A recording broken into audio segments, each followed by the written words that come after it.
Yes. Someone to work part-time?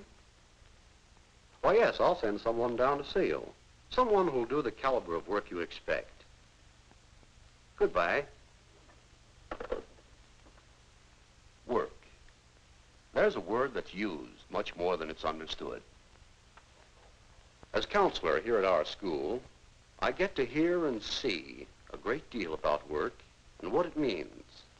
Good work, fair work, poor work. I'd like to tell you about a certain student who was here about 5 years ago. His experience has important meaning for you.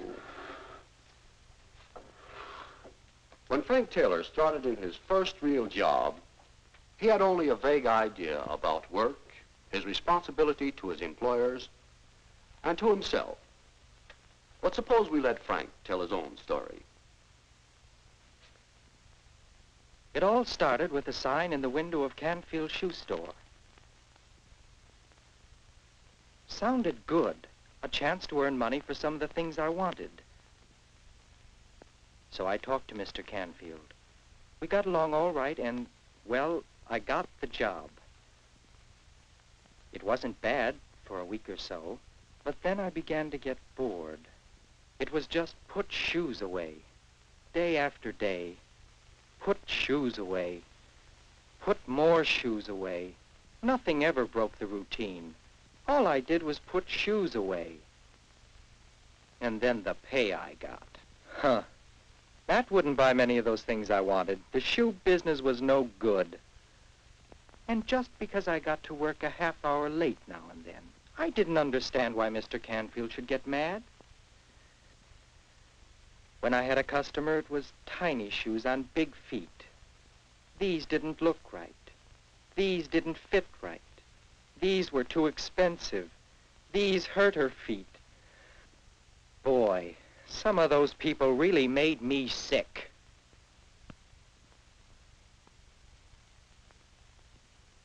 I didn't last very long. But then it was only a job. I figured I could get another job through the school guidance counselor. Well, Frank, I've looked over your school grades. I've checked the results of your personality and aptitude tests. I've spoken to some of your teachers. I think I have a job you should be able to fill. That's great, Mr. Barlow. The job I have in mind is at Mr. Canfield's shoe store. What is it, Frank? Well, I don't think Mr. Canfield would hire me. Why not? Because he just fired me. Haven't you got a different job, maybe, somewhere? Just a minute, Frank. If Mr. Canfield fired you, you might have the same sort of trouble somewhere else. Would you like to tell me about the job and what happened? Well, nothing happened. The job was just dull and routine. The same things every day. I was just bored with it. You know, Frank, I don't think there is such a thing as a dull job. But suppose you tell me what you think is interesting work. Oh, I think it would be exciting to be an architect or an airplane pilot. Yes, those can be interesting jobs. Or they can be dull and routine, too, depending on your mental attitude. Why do you suppose an architect finds interest in his work? Because he does something important. Designs houses and buildings and bridges and lots of things. Yes, an architect does help to make things that people need. And he can look with pride on the completed structure. And the pilot provides transportation that people need. He can be proud of his skill and his record of safe flying.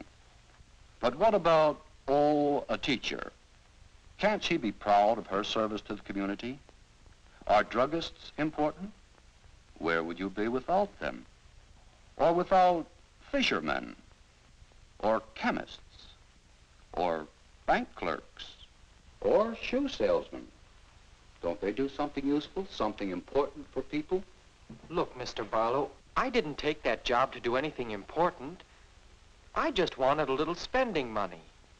Any job, piloting a plane or selling shoes, is as important as you make it. If you think it's not important, Whatever it is, you'll soon become bored with it and do it poorly. To enjoy your work, you'll need to find in it more than money. You'll need personal satisfaction, pride of accomplishment, a sense of importance to others. Whether it's a part-time job after school or a lifetime career.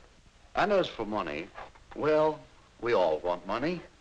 But if you don't perform any service, or if you don't do your work well, you can't expect much in return, can you? Why, guess not. If your work is to profit you, it must also profit your employer and profit society. But how can you do a job well if it isn't interesting? It wouldn't be much of a job if you couldn't find something interesting about it. Here, these are records of former students I helped get started in jobs. Most of them used to think very much as you do about jobs, but I'd like you to know what they think of their work now. Russell's my name. I'm a carpenter. That's work I really enjoy. Have you ever felt the smoothness of a board after you've planed it? Have you ever smelled fresh-cut wood? Have you ever made something with your own hands? You can't help enjoying work in which you can take a real pride. I'm Ed Kane, farmer. I suppose I started farming in the first place because I like the open air and the soil. But there's more to it than that. The hard work of plowing, planting, cultivating, all leads to the harvest that means success to me and food for people throughout the world. So to me, there's real satisfaction in farming. Dottie Grant is my name. I'm a secretary. To some people, that means just numbers and letters, taking dictation and typing. Well, it's more than that to me. The work that passes through my hands means work for men in factories, keeps railroaders busy shipping our goods, and gives salesmen something to sell. My job is important to many people, and to me. I'm glad to say that I enjoy doing it as well as I can. Enjoy doing it as well as you can. You see, Frank, there are many ways of looking at a job, any job, with pride and pleasure. All right, now let's see what other job we can find for you.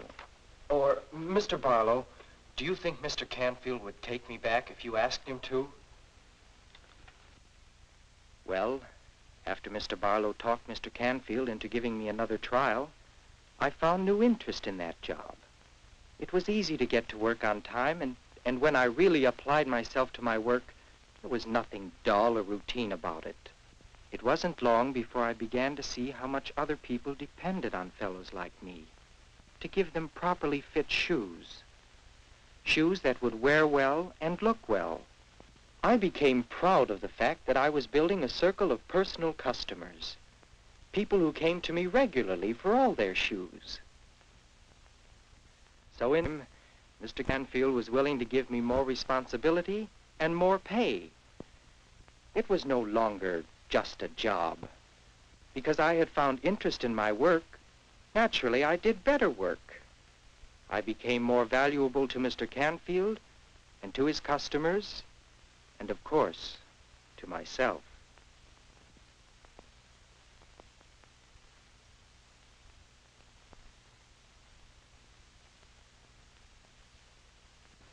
Well, that's the story.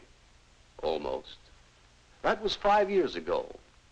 The reason I told you about Frank Taylor is that he called me just now. He needs a part-time helper. You see, he's manager of Canfield Shoe Store now. Does this begin to sound like fiction? It does happen. It happened to Frank because he found interest in his work and satisfaction in doing it to the best of his ability.